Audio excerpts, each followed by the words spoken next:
it's your girl Nancy Red, and this is Season 3 of Mompreneurs, where every week we celebrate beautiful Black entrepreneurs who are simultaneously killing it as amazing business moguls and awesome moms. We listen to their life stories and inspiring advice. Now, ladies and gentlemen, whoever's listening to this, if you're looking for love, you're gonna want to put this episode on repeat, because we are here with the Tennesha Wood. She is the founder of the Broom List, which is the first matchmaking company to help successful Black singles create strong and lasting partnerships. This is incredible. This is so needed. Welcome to Mompreneurs. Thank you so much for having me today, Nancy. You're out here doing God's work, sis. Oh my gosh. We have so much to talk about. Okay, the way you got into this is fascinating. What you do is fascinating. The climate in which you are doing what you do is fascinating. But before we get into your mompreneurship, let's talk about who makes you a mom. Who's in your household? So it is me and my 17-month-old son, Easton, and then my partner, Garrick. That's amazing. Okay, so let's talk about the business aspect of this, because your business came before your motherhood, right? Absolutely. How did your business start? Well, kind of organically throughout the years. So, I used to work in corporate America. I used to be in sales, and it was something I was good at, but always knew that it wasn't like my forever job. And so as part of that job, though, I traveled quite a bit, lived in several different cities, major cities. And when I first started doing that, I moved to San Francisco from Minneapolis, where I grew up. I knew, nobody there. And so one of the first things I did at the time, this is circa 2009. So let's think .com, not app.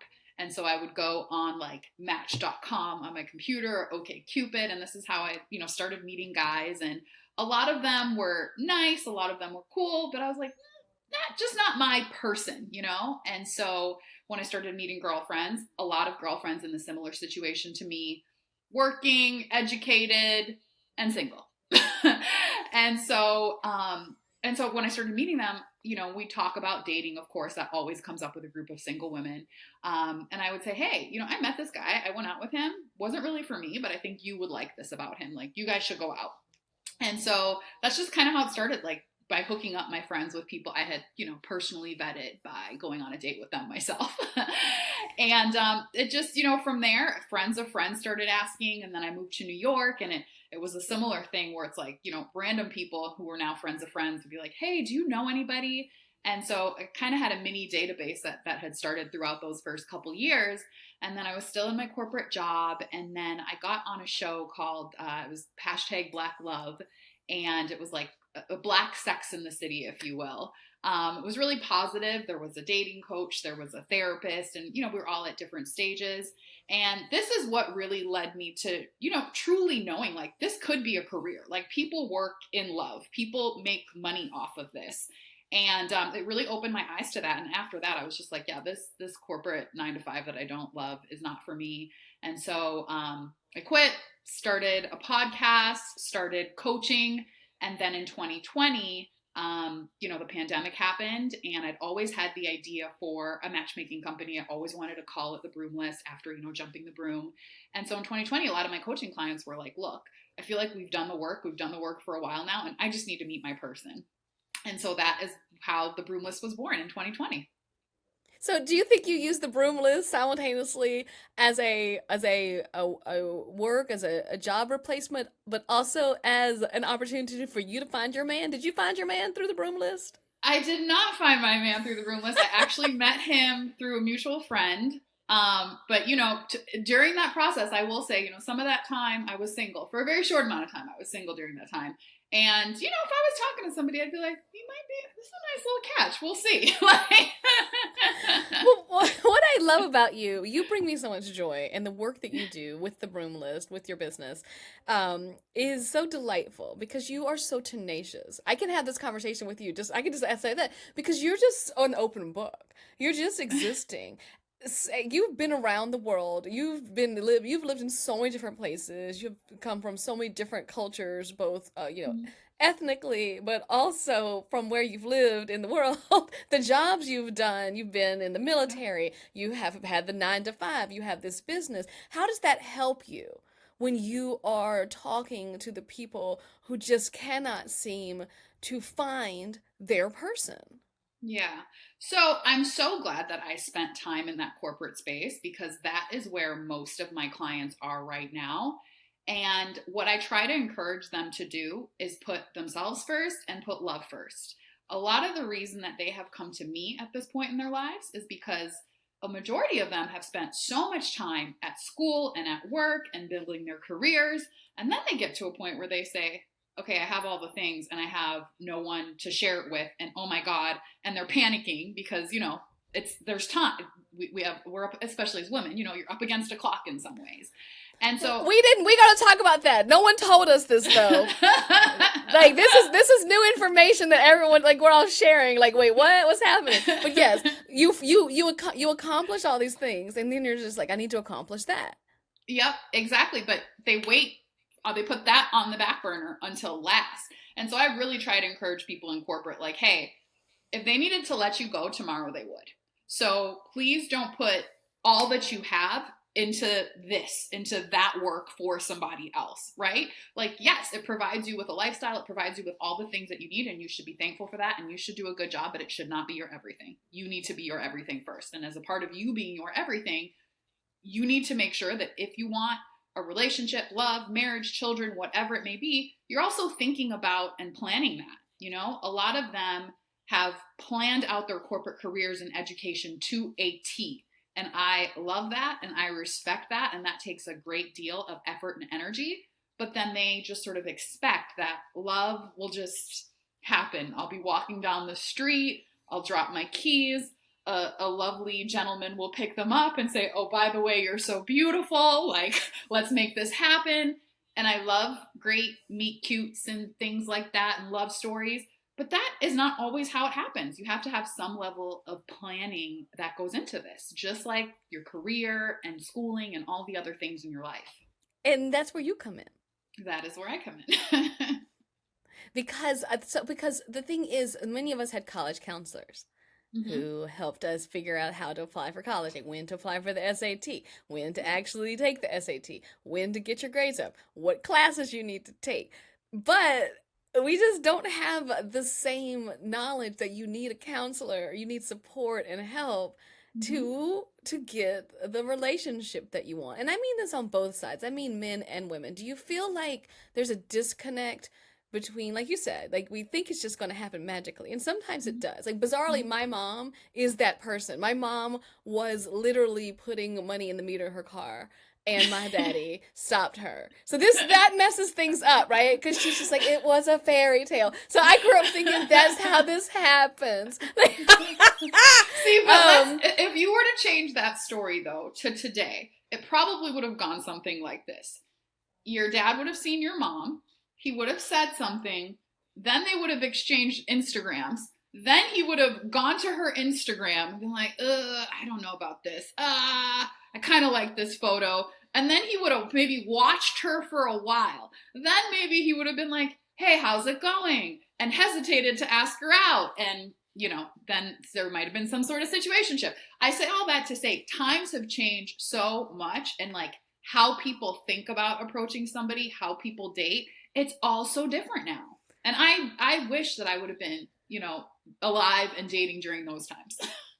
Well, you're doing a great job as it is, and you're helping people navigate the now. Because what I love about what you're doing is what you just said. Back in the day, generally speaking, there were no situationships. My dad saw my mom saw my dad, and they knew the next step was get married. It went from her mama's front porch to his apartment. Like, that literally was the transition. But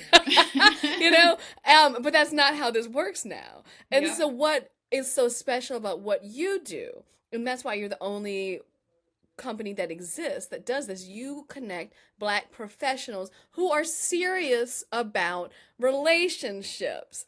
Now, how do you determine when someone is actually motivated to find a match versus just hanging out in these streets, seeing what's available? Right, right. So the reason the way I get through this is by having a pretty intensive vetting process, right? So it's not just like, hey, are you single? Do you want to date? It's like, okay, you're single, but like let's talk about your communication style and your family background and whether you've been to therapy and what you're working on in therapy and if you want children and how you want to raise them and how you fight, how you argue, your love language, like what you like to do for fun, your relationship with your friends and your family.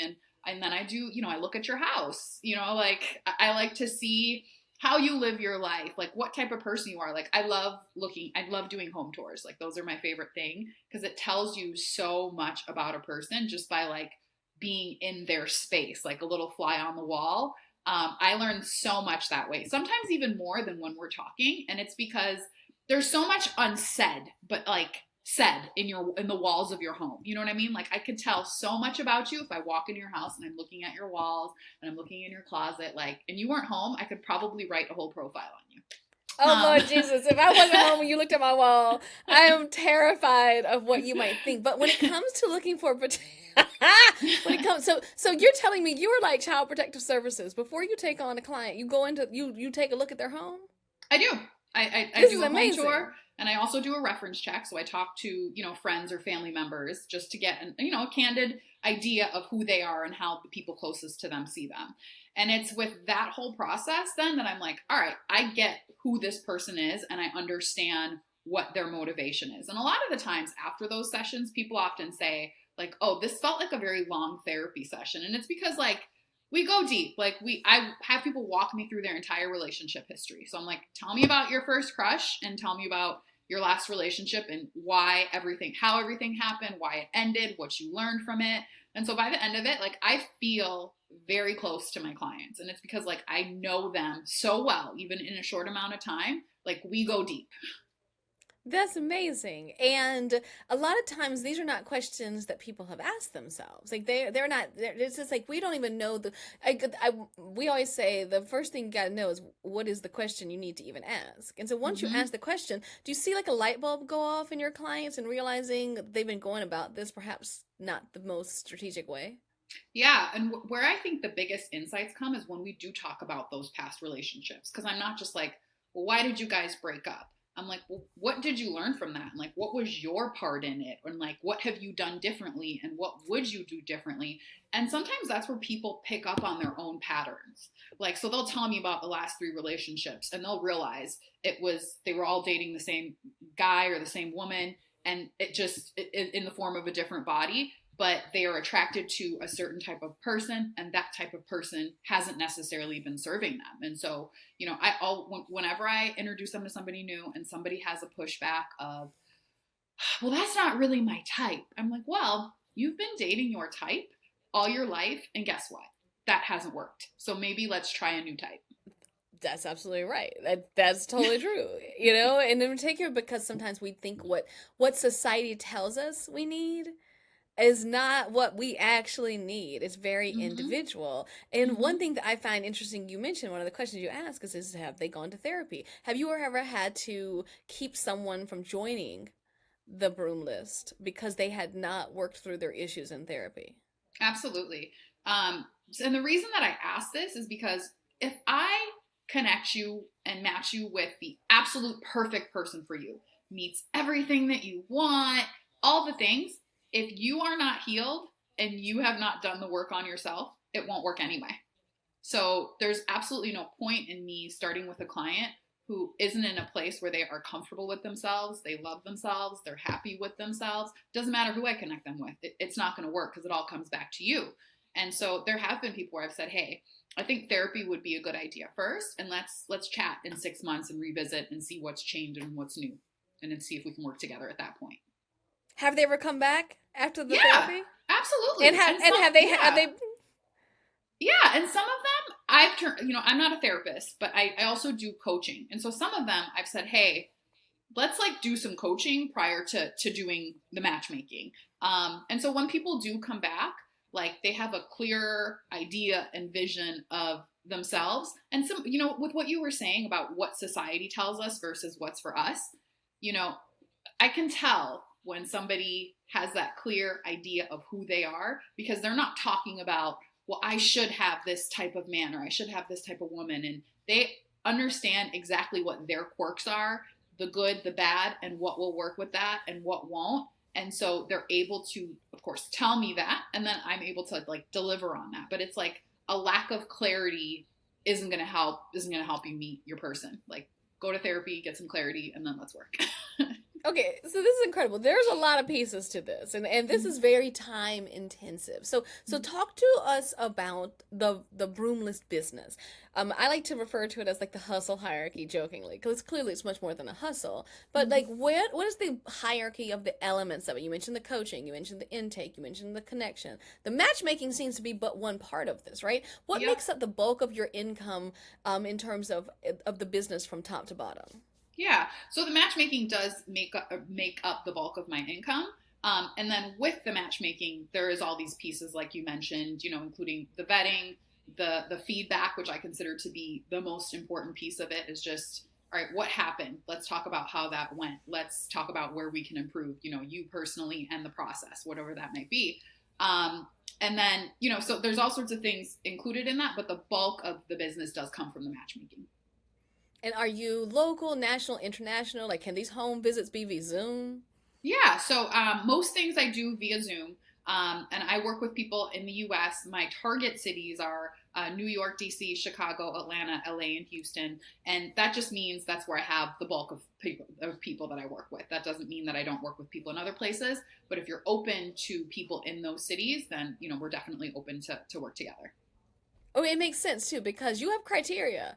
And those criteria aren't easy to meet every single place in America, right? Like, right. You can't just be anybody. You could have the purest of souls, but they can't all be part of the Broom List. Right. And the reason for that, because sometimes I do get like pushback on that, particularly on the income piece, and the education piece, and it having to be a 4-year college degree at least. It's just because the majority of people I work with, that is what they're looking for. I think it is refreshing to people when they say, okay, at least I don't have to worry about the basics. And it is okay to want what you want and request what you want, when it comes to income, when it comes to education. Like, I think that's perfectly fine. If you've considered the lifestyle that you want, and therefore, okay, this is the person that can help me, we can work together to get to the lifestyle that we want as a unit, then I think that's perfectly fine. And I think it just takes something off of your plate to say, all right, the person that I'm going to be with or meet in this process at least meets these minimum standards, and the rest, we'll work through. It kind of takes the stress off too when you're in the initial meeting. Like, you already know enough to just be comfortable with, like, okay, the flags have been checked. Right. There's as few zombies in the basement as there can be. There are. Yep. Talk to us about what do you have to bring to the table to be part of the Broom List? Yeah. So, like I said, the obvious checklist of the education and income and all that, then that's just the baseline, the bare minimum. The biggest and what was that? And the income is $75,000 minimum, right? Yes, we've actually recently changed that just to 6 figures. So 6 figures, at least a 4-year college degree. And then the most important stuff, though, is the readiness for something long-term and committed. And it's through that vetting process that I'm determining that. So even if you come to me with, I make $500K and I have a PhD, if I don't feel like you're actually ready for a committed relationship, like, we don't move forward. And so the readiness piece of that is the biggest piece, the piece where you come healed, the piece where you understand what you want, the piece where you love yourself. That is what is going to make you a great partner. And how do these professionals who are ready for love find you? Like, where do you find the most of the clients that you have come from? Yeah, a lot of them come from referrals from previous clients. I meet a lot of people out, and I will tell people, what do you do? Oh, I'm a matchmaker. And like, I explain what that is. And so a lot of people, it's just word of mouth, or from other clients. Okay. So when you find, so you don't do a lot of outreach. You're waiting for, because it's kind of like a relationship. You cannot bring someone to you if they are not ready. They have to come find, there has to be some work involved to get to the broom list. Otherwise, you don't know if the commitment's there. Exactly, exactly. Like I don't, I make it a point to never sell anybody. So like the sell is you want love and you're ready and you think I'm the right person to help you find that, but I don't believe in like, you should join because this like that feels fake to me, and also it's just not me in general. Like I worked in sales for a really long time and I don't mind, selling products, but like this is different. Like I'm not, this is of matters of the heart are not to be sold. They're to be there when you're ready. And so when we look at this over this course of how many years has the broom list been in place? Almost 4. So November of 2020. So it'll be 4 years end of this year. What was your first big win? What do you consider quote unquote a win for a client of the broom list? When a client meets somebody, so okay, let me just say this. So I go on dates all the time and I love that. I love dating. So I am in a relationship, but when a client is out on a date, I kid you not, I sit by my phone, like I'm literally like on my phone, like, okay, they've been out for about 2 hours now. Okay, when is he going to text me? When is he going to text me? And I sit and I wait and I'm like, and then when I get that text or that call, that's like, I had a really great time. She was amazing. Or like, I really like this. Like I am over the moon, and I consider that a huge win. When somebody just says, I just came from meeting this person that I have never met before, that I don't know, but like we truly connected, and thank you for that. Like, I love that. Now, wins are also, we just got into a relationship. He just, asked me to be exclusive, or we're engaged. Like those are, of course, huge wins. But even something as small as we had a great date and I am so happy and I feel like he really got me and our conversation was this and it led to this and it got really deep. Like I love that, because if you think about it, that is really hard to find, and that is why people get so frustrated with dating. This is why, they go out on a date and it's like, oh my God, this happened and she did this and he did that. And it's just like, I think we've actually come to a point where people start to believe that that is the status quo. And it's not. Like, I think I could go down a whole rabbit hole about this, but I think that we listen to social media too much when it comes to dating. And I think we're starting to believe like all the things we're reading, like this men versus women. I hate that. Like, I have like no room for that, because I've seen love happen. I've seen it happen in a positive, loving, healing way. And so when I hear these, and men should do this, and women should do this, and men versus, I'm just like, I'm almost to the point where I'm like, I'm done with social media. Well, you're not even on it. Because the kind of love you're looking for and the kind of love you're trying to foster, that's not conducive to a soundbite. Exactly. And so I could go on a rabbit hole about this, but I've become very disillusioned with social media. I am now to the point where I'm almost like, unless I have to get on, I really don't. I'm like, which is probably not a great thing to do for business. I know that, but it's for me mentally and for like the work that I'm doing and my clients, like I just prefer to like seal out as much negativity as possible. Well, and one of the things that we hear a lot is that it's only women having a difficult time. But what I love, and I just heard you say, you have male clients. Like the men are out here really wanting relationships, and they're coming to you to navigate this for them. Yeah, and it's not that men and women are so different that, we can't get along. It's really just that, like, sometimes we go about things differently. Like, men do things differently than women. That's just a universal thing. And I think if we just took the time to understand our individual partners and just say, hey, what do you need? Like, that goes way further into creating a relationship that's loving and lasting than, well, here you go, this is just what men do. Like, that's a social media thing. That's like a social media debate. That's like a let's get into these comments. But like, truly, like I've seen men who say, yeah, like I like this woman, let me figure out who she is and what she wants. And like, let's work together on that. So that's just not women that are trying to form something serious. Like men want that too. What are some of the biggest aha moments that you've had in coaching these men that you think that a lot of women don't realize in terms of what matters to them? And like when they're debriefing the conversations with you, what are Mm-hmm. some of the things that you pick up on? You're just like, this is an easy fix. Mm-hmm. So, okay, the particular set of women that I work with tend to be very successful, with career and finances. And that's amazing and lovely. And sometimes I talk to them and like the accolades that they have, I'm just like, wow, like you are like killing it, right? And when I talk to a man and I say, so what are you looking for? Like, give me the top 3 must have qualities for you. Like, what must you have in a partner? I've never once heard a man say, she has to make X amount. Never.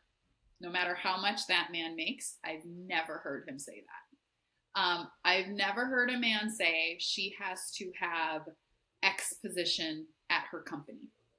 Never. And the reason that I say that is because I think that when people tend to have, they're high achievers, they tend to think of that as their value, right? So I am valuable as a partner because I make X amount. I am valuable as a partner because I am highly educated. And that isn't your value. That's great, but that's not your value. And so when I ask men what they do want, I hear things like kind. I hear things like active. I hear things like wants to be a mother or wants a family. And I'm not saying we're multifaceted people. We want tons of things. We don't just want 3 things, right? So I'm not trying to like oversimplify it. But what I'm saying is that if you start to understand that, like what your value is and like what you bring to a relationship and how that is appealing to your partner, it can like shift your mindset. So if you're not and what that means, like in real time, let's say you're out on a date. It's not then impressive to spend an hour and a half talking about, your position at your company. What might be more impressive is to talk about the 2 hours that you spent with your friend's kids babysitting them. Like, and so you have to understand what is appealing to the person on the other side. And let me also be clear. If for you, you're like, I don't find that appealing. I didn't find it appealing to sit with my friend's kids for 2 hours. Well, that might not be your person. And that's okay too. That's incredible. Okay, so it makes sense because again, like in some situations, these dates are like job interviews, and you don't go into a job interview talking about the kids because the kids have nothing to do with the job, Right. but the kids have a lot to do with the marriage. Right. When you look at all these dates you've been on, how many dates would you say you've been on in the last 4 years? Oh my goodness. I wish I had this. Or you've gotten people on at least. At least like 200. Wow.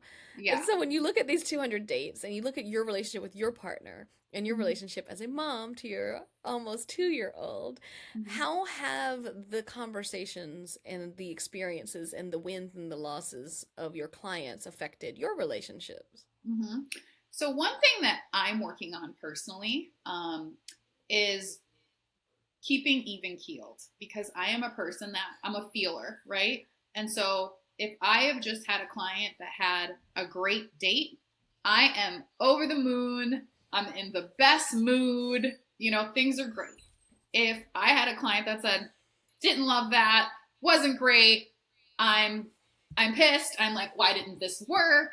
I might tend to bring that attitude in my house, right? And so I'm really working on right now separating that and having my emotions at work not drive my emotions at home and every day and how I'm treating the people around me. And that's tough for me because like I said, I have a very close relationship with my clients. I'm very invested. And so it's often hard for me to separate. That being said, in my own relationship, where this comes in is, sometimes things will happen with the client. And then I'll go to my partner and I'll say, she said this and then he reacted like this. Like, in your opinion, how do you think that should have gone down? Do you think that was right? And so we'll often get into these sort of debates around, well, I would have done it this way or I would have done it that way. And so it actually provides for us a lot of conversation around things that haven't necessarily happened in our relationship, but like that could come up later. And so we're going into these deep conversations about things that that haven't happened to us, but could. And so it kind of is preparing us for all the things that eventually can and probably will happen throughout the course of, a long-term relationship. I love that. And it's also interesting about staying even. It's very hard because I'm going to go on a limb and say, because I am a very passionate person. Black women are very passionate people.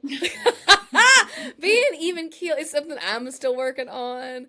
But what about when we throw the counter argument? Well, that's who we are.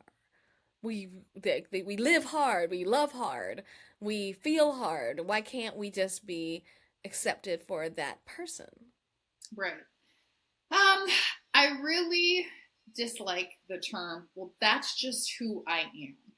Because that implies that we don't have the ability to shift and change and grow with the presence of more knowledge. So this is who I am until I find out something that is compelling enough for me to change. Perhaps what is compelling enough is that really irritates my partner or creates a divide in our relationship. Okay, well, is this something that I'm so passionate about that like I'm choosing to hold on to that despite all the consequences that might come with it? Maybe. But like for me, I try to think about, the whole of the relationship and like, is who I am in this particular instance and in this moment and this thing that I'm holding on to, is it worth the potential consequence of like alienating my partner and consistently fighting like because of this thing that I'm holding on to? And by the way, why am I holding on to this thing? Like, why is it so important for me that this is what come across?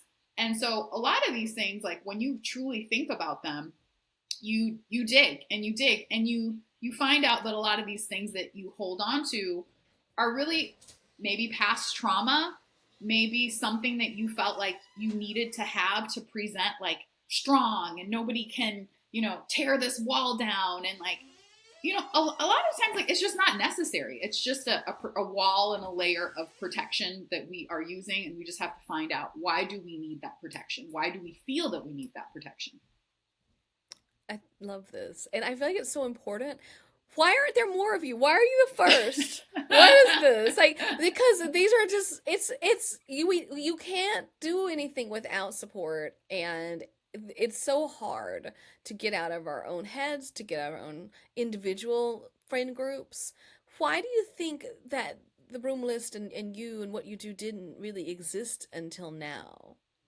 Well, matchmaking, I will say, is one of the oldest professions. So matchmaking has been around for a really, really long time. And certain cultures, have been like, that's just a part of the culture. Like with Indian people, like matchmaking is just a part of the culture. Like, they'll say things like marriage or love marriage, right? And so marriage just means you met through a matchmaker or were connected somehow through family. Love marriage is you met organically, fell in love. But with Jewish people, same thing. We're like, this is, people have been doing this normally for ages and ages. And so I saw this and I've been, obviously watching the Matchmaker, which I love.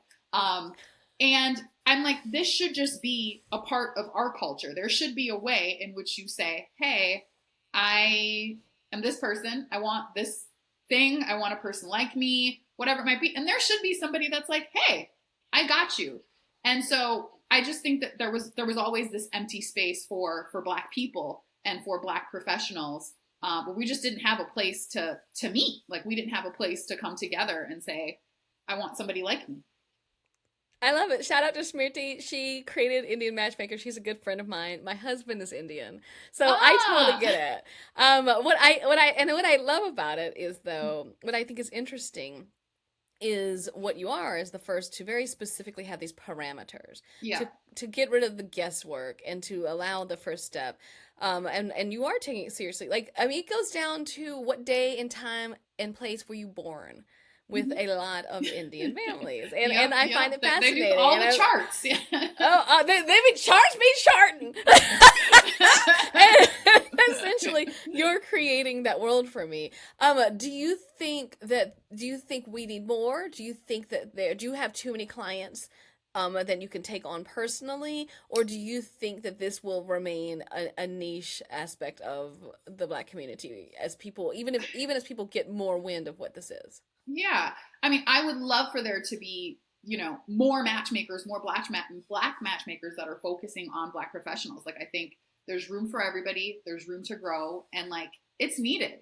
And, in becoming a mom, I had to scale back and sort of limit the amount of clients that I take on. And, I'm still at a place where I'm balancing that and trying to figure out what, you know, mompreneur looks like with, versus just the entrepreneur that I was before, so this is still all very new. But to answer your question, yes, I would love to see the space overall grow, not just the Broom List, but just the space of matchmaking for Black professionals.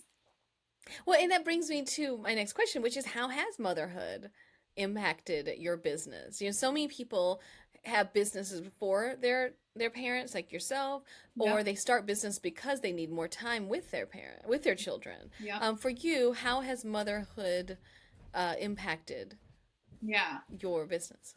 It's had a really positive impact in that, like, I think my empathy has far grown. I think my patience has far grown. And so I think those are the positive impacts on the business, is just who I am as a person and like how I see people. Like, I'm just far more empathetic. Like, I'm just far more like, maybe before I would have been like, this person is like 15 minutes late, and that might have irritated me. And now I'm like, they're a mom, so yeah, their child probably was acting crazy when she wanted to get them in the car seat and off to their nanny or daycare or wherever they're like. So I'm just, my empathy and patience have far increased. What's been oh, I'm sorry, go ahead. No, please go ahead. What's been challenging? Because I was just going to say, I give so much more grace than Oh, I used yeah. to give. Oh yeah. I need so much grace. I give grace. Please, can we just all live in the land of grace? I'm making. Yes. I have never in my entire life. I have typos in things now because of being a mom, and I just have to let go, let God. I'm just like, I don't care. I can't do but so much. This is how it has to roll. Yep. So I get it. And the idea of being a perfectionist goes out the window. Like, 100%. If you're trying to do something, like, you can be a perfectionist and not do nothing. Right, exactly. I mean, exactly. I got too much going on.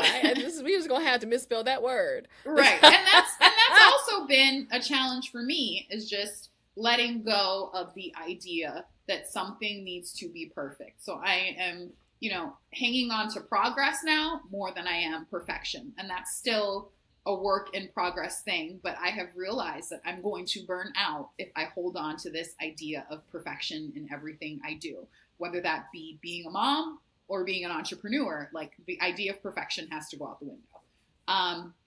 So anyway, the most challenging part of this, I feel like, is the balance. Like, it is so hard to balance this little person that wants all of your time and all of your attention with trying to grow your business, make it successful, make your clients happy.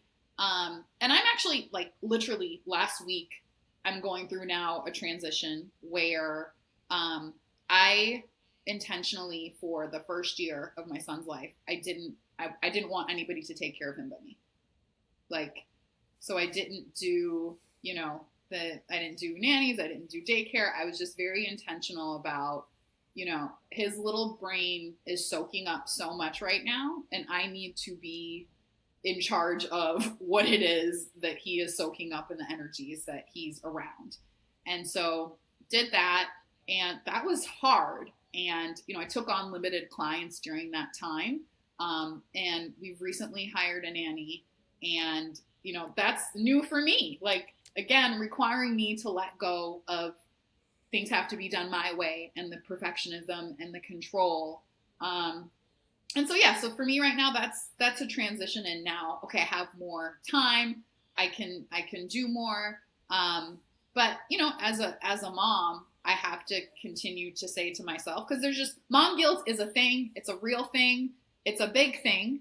It doesn't stop, and you always have some level of guilt, So whether that's you left for an hour, you left all day, you just are feeling guilty because you feel like, as a woman and as a mother, I am just supposed to be there all the time for everything. And it just can't happen. So, I'm in that transition point right now.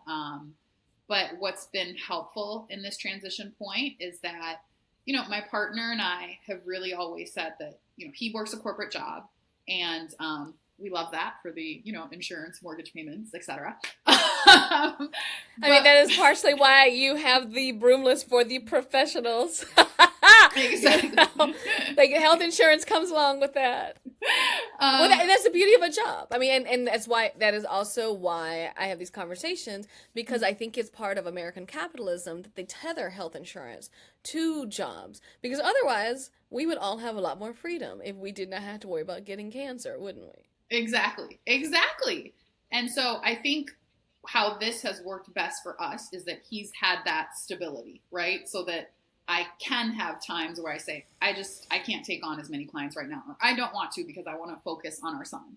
And so I've really appreciated that flexibility. But one of the things that he's always said is, this brings us the stability of, there's a check on the 1st and the 15th of every month, no matter what. But your business is what is going to catapult us to the next level. Because that is yours. That is ours. Like, that isn't something that, well, this person decided that they're doing layoff, or this company decided they're doing layoffs. So so truly having something that is mine, whether it's big or whether it's small, we feel that it's going to pave a path for us long term to just have something that is ours. And so we've put this as the most important, right? So, yes, he has a corporate job, and yes, it makes more money, right? But this is the more important piece of what we do. I love that. That's so important. And it lends to my next question, because I ask all of my guests. Mm-hmm. It's my favorite segment. It's called Mompreneurs Manifestation. And I ask everybody, what's next for you? What are you hoping comes next? And how can we help to manifest success for you in this endeavor? What is next for me? A big thing is growing the Broom List, right? So right now I'm the main matchmaker. I have a very small team, right? And so I would love to have a presence, like a physical presence, in every major city. So I want to have a hub. I want to start doing events. And so I just want to bring the Broom List to the masses and to more people. And that's just going to require a larger team, right? There's only one Tennesha, but I would love to create a team. So that is what I'm working on right now, is just sort of branching out and creating more of me. So similar to what we were talking about before, but just, making this more accessible to more people. I love it. I think it's very needed. I think it's very important. I think it's very exciting. And I think it's a healthy way to deal with a lot of the issues that we are dealing with, because it's become so vitriolic. Like, why are we all so at each other's throats? We just all I feel like it's very much because we all just want to be loved. Mm-hmm. We all just need love, and I think you're going about it a really great way. Yeah. And to me, I don't think there's anything more important than the person you end up with.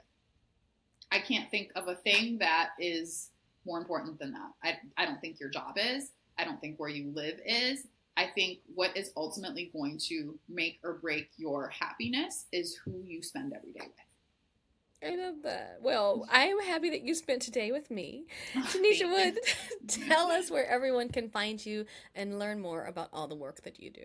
Yeah, so you can reach me at Tennesha Wood on everything, Instagram, Facebook, all the things, although I'm, not on there as much, but, I check in.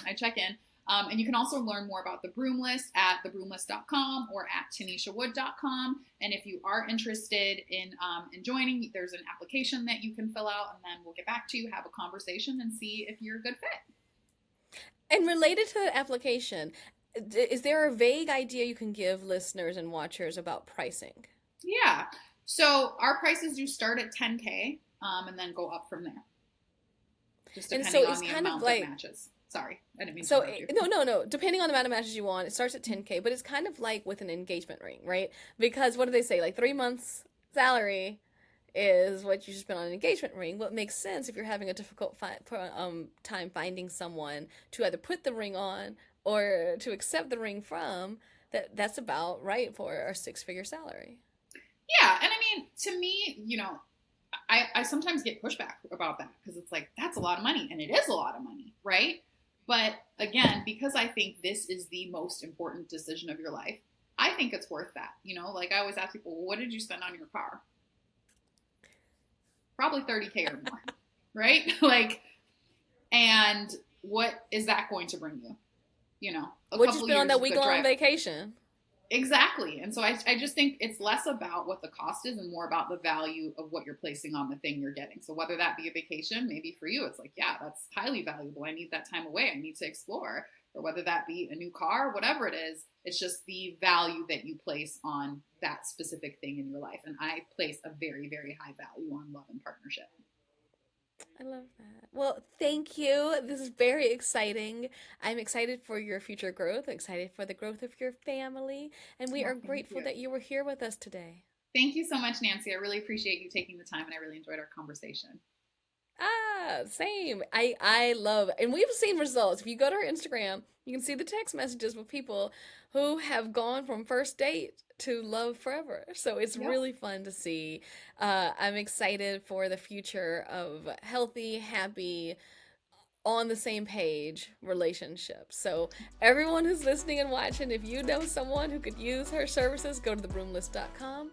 And thank you so much for listening to and watching Mompreneurs. Just a reminder, a brand new episode goes live each Monday on Urban One Podcast Network, Apple Podcasts, Spotify, or wherever you get your podcasts. Visit urban1podcasts.com to learn more. That's urban1podcasts.com. Mompreneurs is brought to you by the Urban One Podcast Network and MadameNoire. Created, produced, and hosted by me, Nancy Wren. Executive produced by Sarita Wesley, Allison McGovna, and Tanya Hoffler-Moore. Produced and edited by Jiminique Miller.